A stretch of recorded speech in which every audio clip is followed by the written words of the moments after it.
La seule liberté fondamentale qu'on a, et qui nous donne le droit de la choisir, et qu'on a le droit de choisir et de défendre, c'est précisément la liberté de choisir, le libre choix. La liberté de dire ça j'en veux pas, ça marche pour moi, ça marche pas pour moi. Il y a une citation de Bob Dylan qui dit qu'il faut être très honnête pour être hors la loi. Combien de cette honnêteté envers soi-même on a coupé, vis-à-vis des droits qu'on a d'être libre de choisir, pour rester dans la loi. Combien de cette loi qu'on nous impose de plus en plus aujourd'hui est précisément censée et supposée nous distraire de ce droit, nous sortir de cette liberté, nous faire croire qu'on n'a plus le choix, précisément.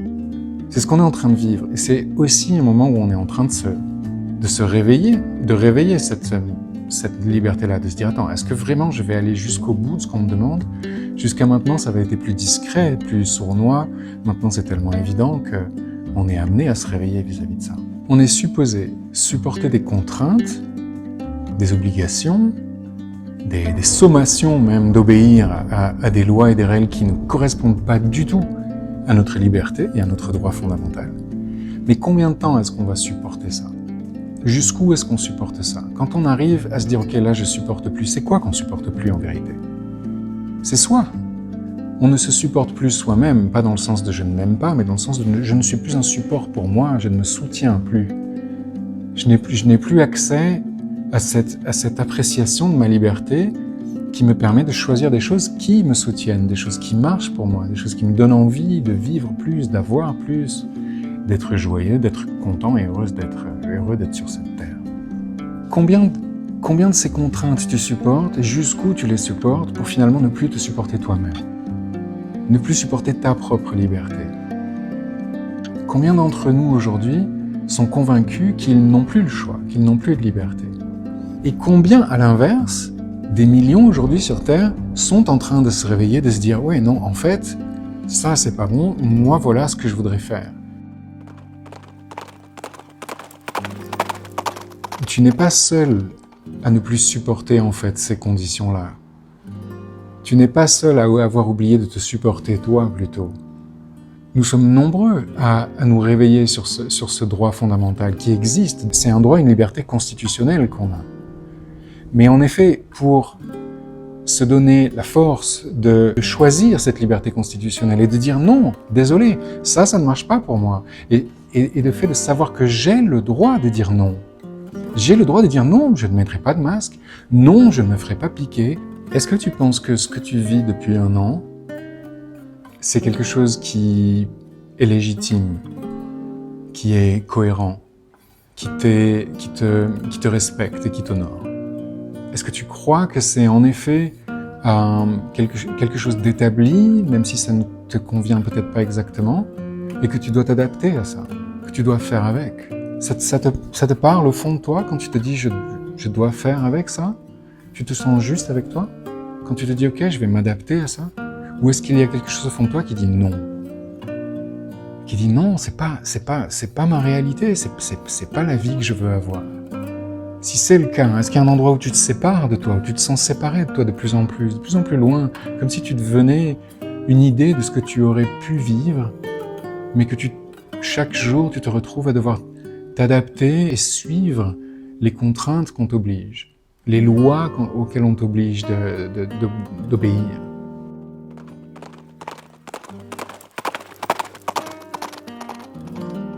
Les amis que tu choisis, les activités que tu choisis pour toi, tu les choisis pourquoi?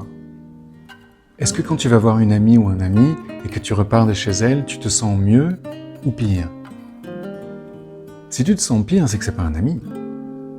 Est-ce que tu te sens renforcé dans ta capacité à être toi, à te sentir bien? Est-ce que tu as plus de joie? Est-ce que tu as plus de légèreté quand tu vois tes amis, ou est-ce que tu en as moins?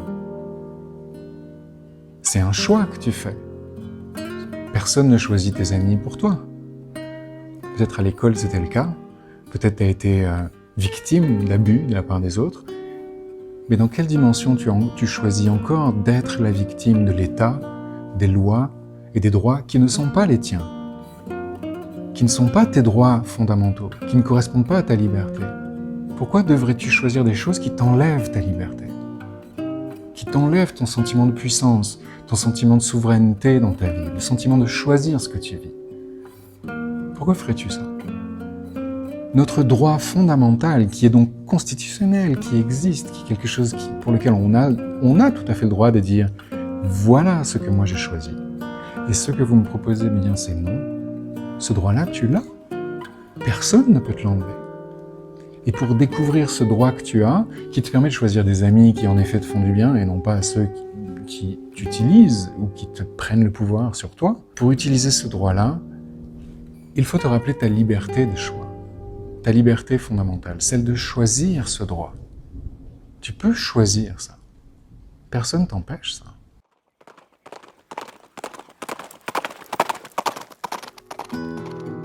C'est un travail de chaque jour, c'est un travail de chaque instant. Où je me dis, ah tiens, je suis en train là de réagir, de suivre, de m'obliger, de m'adapter, de me contraindre. Je deviens assimilé à ce monde. En assimilant les choses qu'on m'oblige d'assimiler, je me perds là-dedans.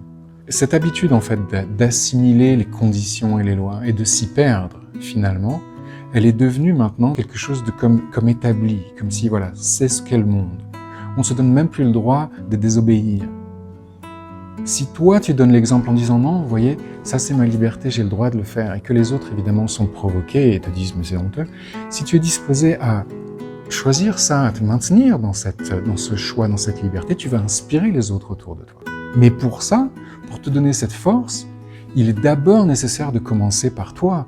Reconnaître en effet cette liberté, pas aller prouver que tu as quelque chose sans avoir véritablement reconnu ce que c'est pour toi, ce que ça te donne à toi.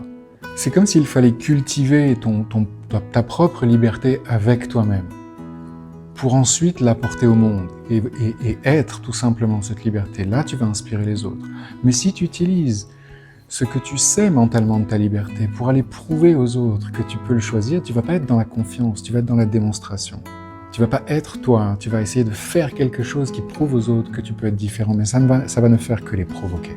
Ce que j'essaie d'amener ici, c'est que la première étape, c'est de découvrir quels sont les outils, quelles sont les nouvelles habitudes à prendre, les nouvelles prises de vue, les nouvelles perspectives, les nouvelles façons de te positionner vis-à-vis de ce que tu perçois, de ce que tu lis, de ce que tu entends, de ce qu'on te raconte.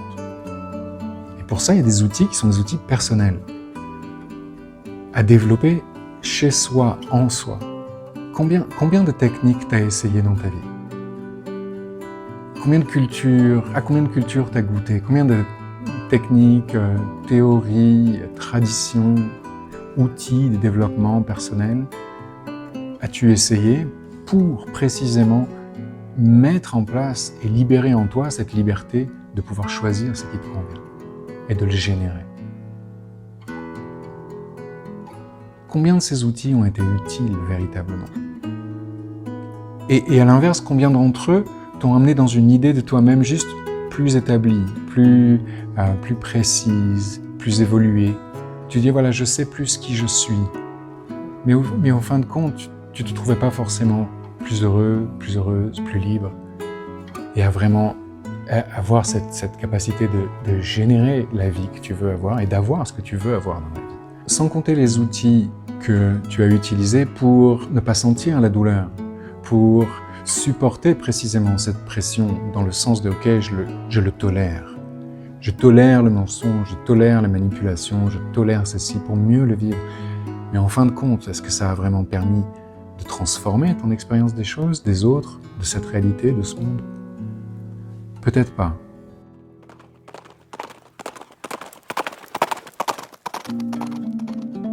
Personnellement, après avoir cherché comme toi et travaillé et investi tout mon temps, toute mon énergie dans différentes choses, mais à chaque fois en y passant plusieurs années, avec tout mon engagement possible, et en ayant été aussi loin que je pouvais dans chacune de ces techniques, pas en les mélangeant, donc en gardant un sentiment de toujours avancer, je suis arrivé à découvrir des outils qui pour moi sont au-delà de tout ce que j'avais découvert avant et qui réellement me permettent de changer les choses parce que ils me permettent de reconnaître ce droit fondamental que j'ai, cette liberté fondamentale que j'ai et que personne ne peut m'enlever, qui est le choix, la puissance du choix. des outils qui me permettent de choisir ça, changer le passé, changer le présent, créer le futur, recevoir des choses que je n'avais pas reçues, transformer des choses qui me contraignaient, libérer des poids qui m'empêchaient, développer et découvrir des aires et des espaces avec les autres et avec ce monde et en moi-même que je ne soupçonnais pas, ouvrir ma conscience à des régions entières de possibilités que je n'avais même pas imaginées. Ce sont les outils qu'on apprend en classe fondation d'Access Consciousness. C'est des outils fondamentaux. J'ai pas la promotion à faire d'Access Consciousness, ok? Ce qui m'intéresse, c'est ce qui est en toi, est là, et peut être simplement révélé si tu choisis de t'y intéresser, d'avoir la curiosité simplement, de te demander qu'est-ce qui est là en fait, que je ne me suis pas permise de regarder et d'utiliser. Ce qui fait de ma vie quelque chose que je remercie chaque jour, c'est parce que dans les classes, dans les séances, quand on se retrouve ensemble et qu'enfin on s'intéresse à cette liberté fondamentale qu'on a et qu'on pourrait choisir et qu'on choisit, et qui nous rend le droit d'être, le droit de choisir quelque chose de différent, le droit de créer ensemble, enfin, à partir de là, et de rassembler à partir de là, une véritable force sur Terre qui est, à mon sens, la source de notre futur. Sans ce choix de liberté, sans ce choix de dire non, ça j'en veux pas, je ne choisis pas ces conditions, je choisis cette liberté. Je choisis de créer de cette manière-là ma vie. Et donc, je choisis de générer avec les autres cette possibilité-là, cette forme du monde, pas le monde que vous me demandez de suivre, mais un autre monde. Et alors là, ça devient extraordinaire. Et c'est véritablement des miracles qui se passent. C'est que quand tu changes un point de vue sur quelque chose, tu changes toute ton expérience. Et il y a des transformations qui se font. C'est toujours un soulagement, c'est toujours une joie, c'est toujours une découverte, c'est toujours une reconnaissance, c'est toujours de la gratitude, c'est toujours plus de confiance, et c'est toujours l'honneur qu'on se fait à soi-même qui permet enfin d'honorer l'autre, plutôt que d'être toujours en conflit ou en réaction avec l'autre.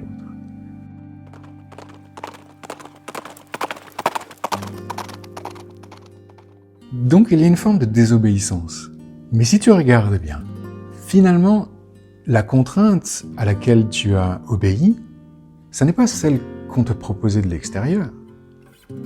En désobéissant à ce qu'on te demande de faire, que tu n'es pas obligé de faire, que tu as le droit de ne pas choisir, ce qui se passe, c'est que tu vas désobéir en fait à l'habitude que tu avais de t'empêcher toi-même. Et de reconnaître qu'il y avait en fait personne d'autre que toi qui t'empêchait ça. Et là, tu retrouves ton pouvoir, là, tu retrouves ta capacité à réellement choisir et créer ce que tu aimes, et ce que tu sais qui devrait être. Tu te rends compte que finalement, toute l'énergie que tu avais, tous les efforts que tu faisais, tu les déployais dans un sens contre toi, pour t'empêcher d'être différente, pour t'empêcher d'être libre. T'imagines la quantité d'énergie que ça fait qui revient vers toi, en ta faveur, pour toi? Tu seras plus fatigué à partir de là. Tu seras plus épuisé à ne finalement rien avoir de ce qui te plaît. Au contraire, plus tu choisis de t'honorer avec les choix que tu fais, plus tu vas avoir d'énergie, et d'enthousiasme, et d'inspiration, et de courage, et de confiance. Finalement, il n'y a que toi qui t'es empêché d'être libre et de reconnaître tes droits. C'est comme si tu t'étais arrêté toi-même pour convenir à ce que les autres te demandaient d'être. Comme si toi, si tu avais été vraiment toi-même, t'aurais été trop différente, t'aurais été trop fou, trop folle, et que donc t'as fait tous les efforts possibles pour ne pas être trop fou, trop folle, trop différente, trop différent. C'est là que tu as dépensé toute ton énergie, que tu t'es épuisé, pour ne pas être toi. Sauf que, quand tu es avec des enfants, quand tu es avec des animaux, quand tu es avec des arbres, qu'est-ce qui se passe si tu te permets enfin d'être toi, aussi folle que tu veux, et de parler aux pierres si tu veux, aux arbres, et de jouer avec je ne sais quoi, et de jouer avec les enfants par exemple, de rentrer dans ta liberté, qu'est-ce qui se passe? Est-ce que tu ne te sens pas plus vivante, plus riche? Est-ce que précisément à ces endroits-là, tu n'es pas en train de recevoir ce que tu croyais qui te manquait tout le reste du temps? La reconnaissance, les sourires, l'amour, l'argent même. C'est à travers ce choix de ta différence, et tu le sais, c'est à travers le choix de cette liberté-là, c'est ton droit fondamental, c'est à travers le choix de ce droit d'être différent, qui est constitutionnellement valable, que tu vas enfin réaliser ce que tu pensais devoir atteindre un jour à travers tous les efforts que tu fais, qui en fait jouaient en ta défaveur.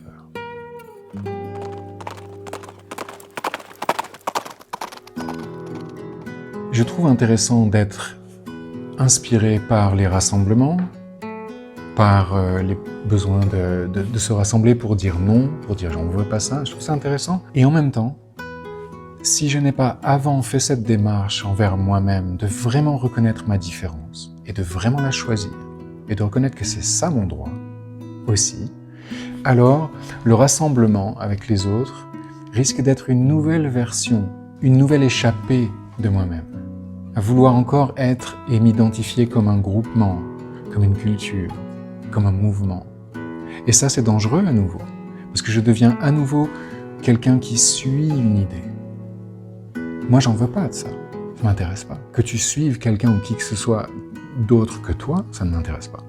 Moi, je veux pas suivre qui que ce soit ou quoi que ce soit. Tant que je n'ai pas moi-même développé envers moi cette véritable confiance et cette véritable honneur de ma propre liberté, de ma différence, alors me joindre aux autres dans un mouvement global est plus risqué qu'autre chose finalement.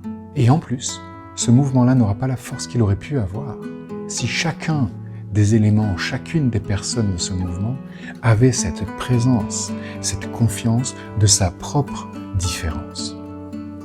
Là, si chacun, une fois qu'on a développé cette force-là, on se rassemble pour changer quelque chose et apporter chacun sa version, sa liberté, son intelligence, alors là, ça va transformer ce monde.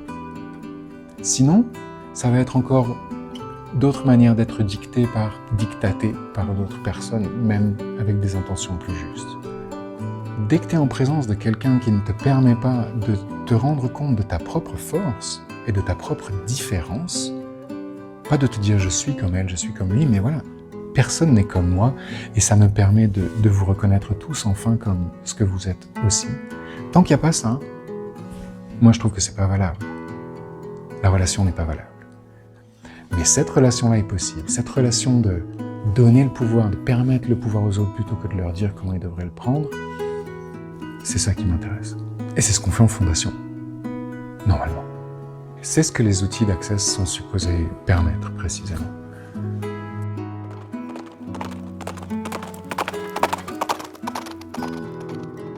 En fondation, on fait ça pendant 4 jours. 4 jours d'écoute et d'honneur de ce que tu sais, de ce dont tu es conscient, inconsciente, pour que tu puisses enfin te permettre de le choisir. 4 jours à honorer ce que tu perçois et que tu ne t'étais pas permise ou permis de véritablement reconnaître. Et laisser derrière soi, laisser derrière toi ce qui empêchait cette révélation finalement de la liberté que tu as et de celle que tu es aussi pour les autres quand tu choisis de l'avoir pour toi. C'est là que ça commence. C'est là que le futur devient réellement quelque chose d'inspirant. Et que tout ce qui était décourageant, humiliant finalement, pénible, reste derrière et disparaît derrière. Et on se marre beaucoup aussi. Parce qu'évidemment, le rire libère énormément de ces poids qu'on a trimballés tout le temps. Quand surtout toi, tu te permets de rire aux choses que tu croyais être si sérieuses, alors là, tu commences à ouvrir une porte vers cette immensité de richesse que tu es. Donc c'est ça, 4 jours à laisser ce qui nous a bien emmerdé, bien retenu et bien épuisé derrière, et à le dissoudre aussi en même temps, parce que ça sera plus un truc à porter. 4 jours à recevoir aussi ce qu'on avait oublié de recevoir, de tout ce qu'on a vécu, reconnaître que tous les choix qu'on a fait en fait avaient une valeur et étaient plus que valeureux, ils étaient nécessaires et justes. Pouvoir recevoir de ça plutôt que de penser qu'on a mal fait les choses. Reconnaître ce qu'on a maintenant et surtout voir que là, on a maintenant des outils qui fonctionnent pour créer demain. Créer demain, c'est précisément être enfin présent. être enfin dans une expérience de la vie quotidienne à chaque instant, pleine, riche, satisfaite et jouissive. Plus besoin d'avoir mal, plus besoin de souffrir pour se libérer. Tu es libre, il suffit de le reconnaître. Et en plus, tu as le droit.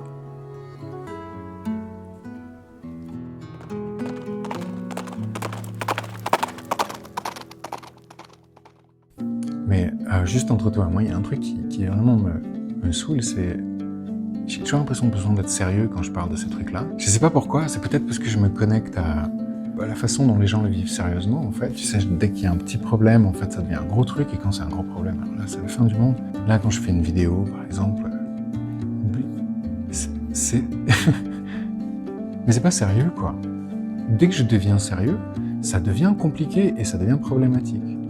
Dès que je prends un truc au sérieux, ça devient une souffrance, en fait. C'est-à-dire que je le rends plus vrai, comme si je dépendais de cette condition, tu vois, comme si ma vérité, ma réalité, mon état dépendait de cette condition-là. Ça devient drôle, finalement, les choses que je prenais au sérieux, tu vois, quand je me rends compte que, en fait, c'était devenu tout un problème et toute une souffrance à régler parce que simplement je l'avais prise au sérieux. Et qu'en le regardant avec un œil plus large, une perspective plus grande, et tu vois, avec plus de présence, en fait, je me rends compte que finalement c'est un tout petit détail et que je peux le transformer facilement. C'est exactement comme les influences que les gens peuvent avoir sur toi. Tu le rends réel et c'est pour ça que tu en dépends. Ce sont, véritablement, à proprement parler, des chimères.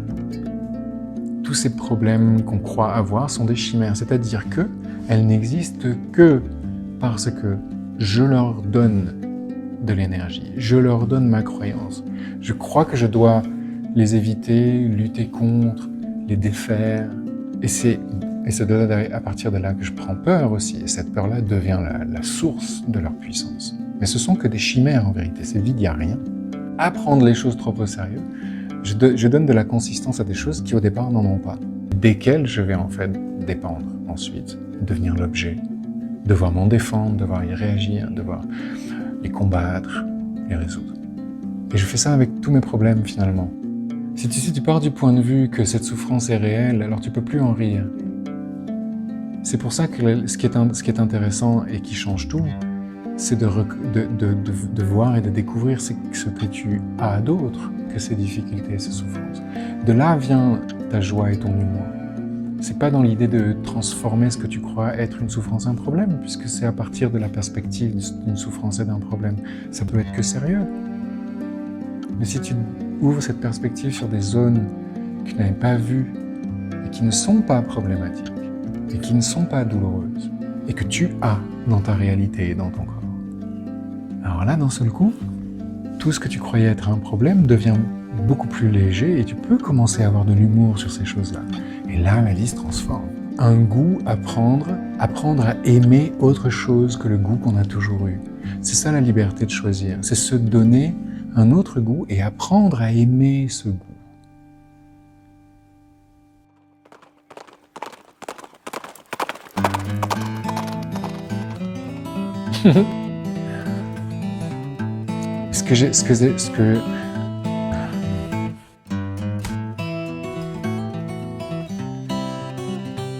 Mais arrête.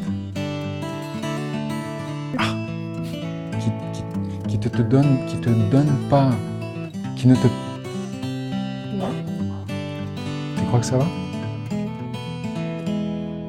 Tu me regardes pas. Mais non. Tu rigoles.